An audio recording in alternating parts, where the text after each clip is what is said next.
히브리서는 유대교와 그리스도교의 차이점을 말씀하고 있습니다. 어느 것이 더 우월하고 성경적이고 하나님의 영광과 뜻이 있는지를 구약과 예수 그리스도의 은혜를 통하여 설명하고 있습니다. 8장에서 새 언약을 소개하였어요. 새 언약을 소개하였어요. 그러면서 1장에서 하는 말이 무엇이냐면 첫 언약에도 섬기는 예법과 세상에 속한 성소가 있더라. 그 성소가 땅 위에 세워졌지요. 그래서 땅 위에 세워진 성소에는 어떤 것이 있느냐 하면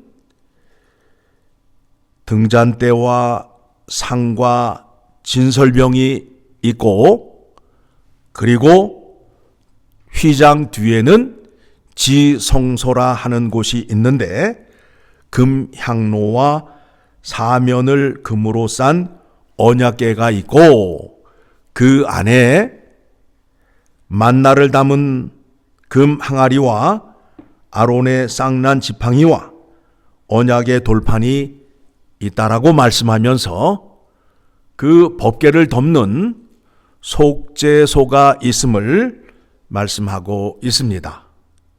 왜 이 말씀을 소개하고 있느냐 하면 1년에 한 번 대제사장이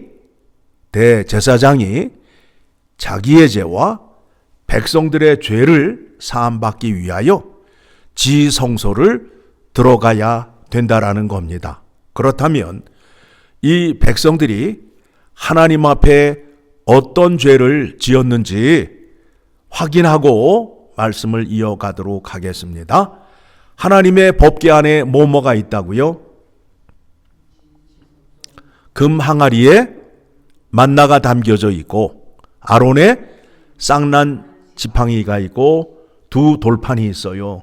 그런데 이게 다 뭐냐 하면 인간의 죄예요. 죄. 인간의 죄예요. 자, 여러분, 하나님께서 이스라엘 백성들에게 만나와 메추라기를 주셨어요. 그렇죠? 언제 주셨느냐 하면 이 백성들이 애굽에서 나올 때에 가지고 나온 식량을 다 먹었어요. 식량이 떨어졌어요. 그러면 배가 고프잖아요. 배가 고프니까 이 백성들이 배가 고파서 하나님의 명령을 따를 수 없대요. 가나안 땅으로 갈 수가 없대요. 그래서 하나님께서 이 백성들에게 만나와 메추라기를 주시면서 약속하신 것이 있어요. 그것이 무엇이냐 하면 내가 너희에게 만나와 메추라기를 내려주는데 6일 동안 내려주고 제7일에는 거들어 나가지 말라라고 말씀을 하셨어요. 즉 안식일을 지키라. 안식일에는 너희 처소에서 나오지 말라라는 약속을 주셨어요. 뭘 주시면서요? 만나와 메추라기를 주시면서 율법은 출애굽기 20장에서 주지만 안식일을 지키라 한 것은 16장에서 주는 거예요. 16장에서. 그러니까 시간적인 차이가 있어요. 그러니까 하나님께서 제일 먼저 그들에게 준 법이 무엇이냐 하면 안식일을 거룩히 지키라는 말씀이에요. 자, 출애굽기 16장 23절을 가서 보도록 하겠습니다.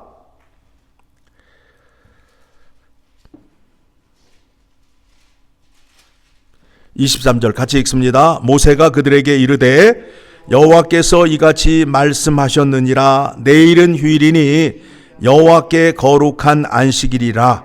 너희가 구울 것은 굽고 삶은 것은 삶고 그 나머지는 다 너희를 위하여 아침까지 간수하라. 안식일을 준비하는데 그 전날 할 거를 다 하라. 그러면서 26절 같이 읽습니다. 엿새 동안은 너희가 그것을 거두되 일곱째 날은 안식일인즉 그날에는 없으리라 하였으나 일곱째 날에 백성 중 어떤 사람들이 거두러 나갔다가 얻지 못하니라. 그래서 여호와 하나님께서 모세에게 이렇게 말씀합니다. 28절 시작. 여호와께서 모세에게 이르시되 어느 때까지 너희가 내 계명과 내 율법을 지키지 아니하려느냐. 자, 만나 사건을 통해서 백성들이 지은 죄가 뭐예요? 하나님의 명령과 율법을 지키지 아니하였다라는 거예요. 아니하였다는 거예요. 자, 법궤 안에 들어간 게 뭐냐면 우리의 죄를 상징하는 것들이 들어가 있다는 거예요. 그 다음에 뭐가 있죠? 아론의 쌍난 지팡이가 있어요. 이 백성들을 이끌고 가는데 누가 이끌고 가지요? 모세와 아론이 그 백성의 지도자가 되어서 이끌고 가는데 여호와 하나님께서 말씀을 하실 때에 누구를 사용하였어요? 모세에게 말하면 모세가 그것을 아론에게 얘기하면 아론이 말을 전하였어요. 즉 레위 지파 사람들이 그 일을 감당했지요. 그러니까 다른 지파 사람들이 뭐라고 불만을 가졌느냐 하면 왜 너희만 하나님의 말씀을 전하느냐? 우리도 좀 하자. 예? 예. 그 어떤 사람들 그런 사람들 있잖아요. 왜 설교를 목사만 하느냐? 우리도 좀 돌아가면서 하자. 예? 그런데 교회 안에 말씀을 전할 수 있는 그 자격을 뭐라고 말하느냐 하면 강도권을 얻은 자라 말하고 있어요. 강도. 하나님의 말씀을 가르칠 수 있는 사람이 하나님의 말씀을 전할 수 있는 거예요. 자, 이 백성들이 모세에게 대적을 하였어요. 그러니까 모세가 여호와 하나님 앞에 나아가 이 백성들이 너무 나를 괴롭게 합니다.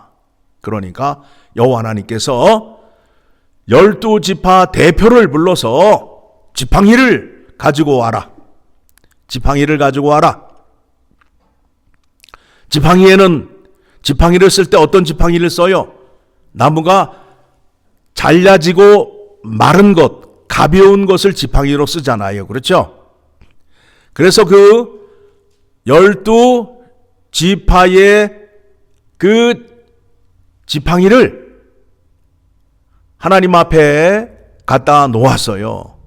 그 다음날 보니 누구의 지팡이에 싹이 났어요? 아론의 지팡이에 싹이 난 거예요. 그러니까 사람의 상식으로는 지팡이에서 싹이 날 수 없는 거예요. 그러니까 하나님께서 내가 나의 말을 전하는데 아론에게 말씀을 전한다라는 증거를 나타낸 것이 무엇이냐 하면 아론의 쌍난 지팡이가 되는 거예요. 그러니까 아론의 쌍난 지팡이를 통하여 확인하는 게 뭐예요?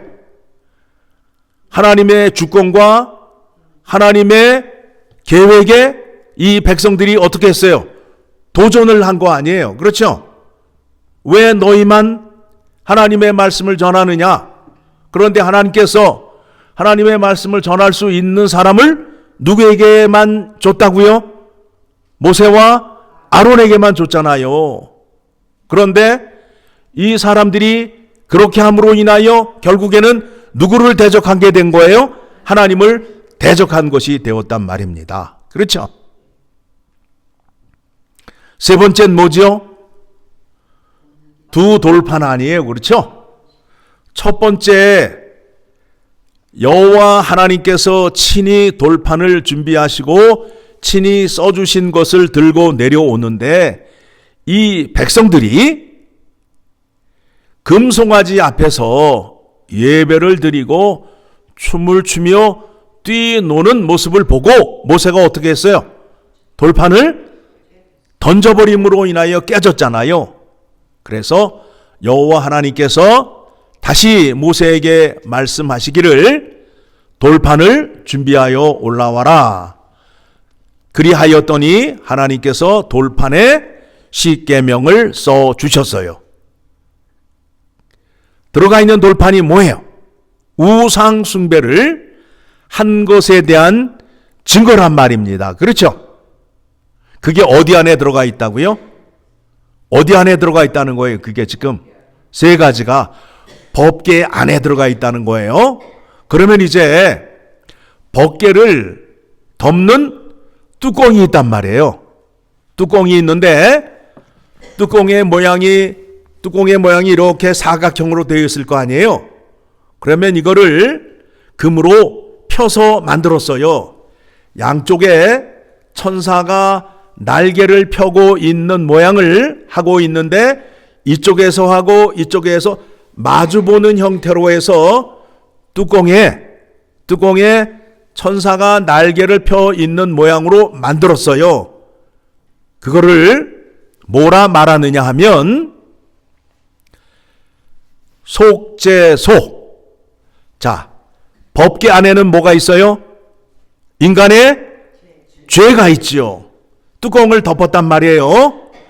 하나님의 영광이 있어요. 천사들이 있는 그 모습은 하나님의 영광을 드러내지요. 그래서 백성들의 죄 사함을 위하여 뭘 들고 들어와요? 동물의 피를 들고 들어오지요. 그렇죠?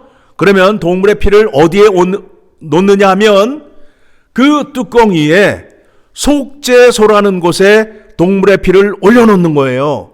그러면 하나님의 은혜가 내려와요. 그래서 이걸 뭐라고 말하느냐 하면 시은좌. 하나님의 은혜가 내려와서 우리의 죄를 사해 주셨다라는 거예요. 이해되셨나요? 자, 이렇게 해서 구약의 백성들은 매년 대제사장이 지성소에 들어가서 백성들의 죄를 사함받았어요. 그렇죠? 그렇게 죄의 사함을 받았단 말입니다. 그러면 이제 예수 그리스도가 오셔서 우리에게 베풀어 주시는 그 새 언약의 은혜는 어떤 것이냐 하면, 자, 히브리서 9장 15절의 말씀을 보게 되면 같이 읽습니다. 이로 말미암아 그는 새 언약의 중보자시니 이는 첫 언약 때에 범한 죄에서 속량하려고 주구사 부르심을 입은 자로 하여금 영원한 기업의 약속을 얻게 하려 하심이라. 그러니까 예수 그리스도가 이 땅에 오신 그 이유와 목적이 무엇이냐 하면 첫 언약 때에 지은 죄를 속량하러 주시러 이 땅에 오셨다라는 거예요. 그 죄를. 그러면 이제 어떻게 속량해 주시느냐 하면 예수 그리스도께서 친히 성전이 되시고, 성전 안에는 누가 계셔요? 성전 안에는 하나님이 거하셔야 되고, 그런 다음에 제사를 드리기 위해서는 누가 필요해요? 대제사장이 필요하고 또 제물이 필요하잖아요. 그렇죠? 땅에 있는 성소에서도 이와 같은 제사의 방법으로 제사를 드려요. 그러면 예수 그리스도가 우리의 죄를 사해 주실 때에도 하늘에 있는 그 성소에서 똑같은 방법으로 제사를 드리고 죄 사함을 주신다라는 거예요. 그러면서 9장에서 하는 말씀이 무엇이냐면, 자, 모세가 하늘에 올라갔을 때에, 하나님 앞에 섰을 때에 하나님께서 그 성막을 보여주시면서 본대로 지으라고 우리가 출애굽기를 통하여 확인하였죠. 그러면 이 땅에 세워진 성전의 성막의 실체가 하늘에 있다는 거예요, 없다는 거예요? 있다라는 거 아니에요. 그렇죠? 그러면 이 땅에 세워진 그 성소는 실체의 모형 아니에요. 그렇죠? 모형이란 말이에요. 그렇죠? 자, 그 말씀을 10절의 말씀을 봅니다. 같이 읽겠습니다. 시작. 이런 것은 먹고 마시는 것과 여러 가지 씻는 것과 함께 육체의 예법일 뿐이며 개혁할 때까지 맡겨둔 것이니라. 그러니까 실체가 나타날 때까지 맡겨두는 거란 말이에요. 그림자란 말이에요. 그렇죠? 그러면 이제 여러분 생각을 해보세요. 모형에서 제사를 드리는 게 좋겠어요? 실체 성소에서 제사를 드리는 게 좋겠어요? 실체가 좋겠죠. 그렇죠? 그러면 그 실체는 어디에 있어요? 하늘에 있잖아요. 하늘에. 그래서 예수 그리스도가 하나님 우편에 계시며 1년에 한 번 들어가는 대제사장은 아론의 후손, 사람의 허리에서 나온 아론의 후손이 제사를 드리지만 하늘 성소에서 영원한 대제사장은 누구예요? 하나님의 아들이시잖아요. 그렇죠? 그러면 땅에 있는 제사장과 하늘에 있는 대제사장이 하나님 아버지께 기도를 할 때에 누구의 거를 더 잘 들어주겠어요? 누구예요? 자기의 아들의 것을 더 잘 들어줄 거 아니에요? 그렇죠? 집에 있는 사환의 얘기를 잘 들을 거예요? 아니면 자기의 아들의 말을 잘 들을 거예요? 아들의 말을. 그러니까 모세는 집에 사환이고 예수 그리스도는 아들이란 말이에요. 그러니까 누구의 이름으로 기도를 하게 되면 하나님 아버지 앞에 확실히 상달이 되는 거예요. 예수 그리스도에게. 그렇죠? 자, 그러면 이제 한 가지 남은 게 이제 뭐예요? 제물이잖아요. 그 제물을 매년 동물의 피를 들고 들어가야 되지만 예수 그리스도를 통하여 드리는 제사는 그 하나님의 그 영광, 예수 그리스도의 그 피의 영광이 크기 때문에, 즉 영원하신 예수 그리스도의 피는 썩지도 않고 은혜와 영광이 크기 때문에 한 번의 죽음으로 인하여 매년 죽으실 필요가 없다라는 거예요. 매년 죽으실 필요가 없다라는 거예요. 그래서 우리가 죄 사함을 받으러 나갈 때에 예수 그리스도의 십자가의 보혈의 공로에 의지하여 예수 그리스도 앞으로 담대히 나가며 그 은혜로 말미암아 하나님 아버지 앞에 피를 드리게 되고 하나님 아버지 앞으로 나아갈 수 있는 은혜를 가진 자가 되었다라는 겁니다. 그렇죠? 그러면 자, 이제 말씀을 정리하게 되면 사람의 손으로 지어진 성소에서 제사를 드리는 게 낫겠느냐? 아니면 저 하나님 보좌에 있는 성소에서 예배를 드리는 것이 낫겠느냐? 어느 게 좋겠어요? 하늘 성소에서 드리는 제사와 예배가 좋겠지요. 그렇죠? 예. 그래서 이 말씀을 이해하시게 되면 요한복음 4장을 가게 되면 이제 제사는 누가 받으시는 거예요? 제사는 누가 받으시는 거예요? 하나님이 받으시는 거 아니에요? 그렇죠? 예배는 누가 받으시는 거예요?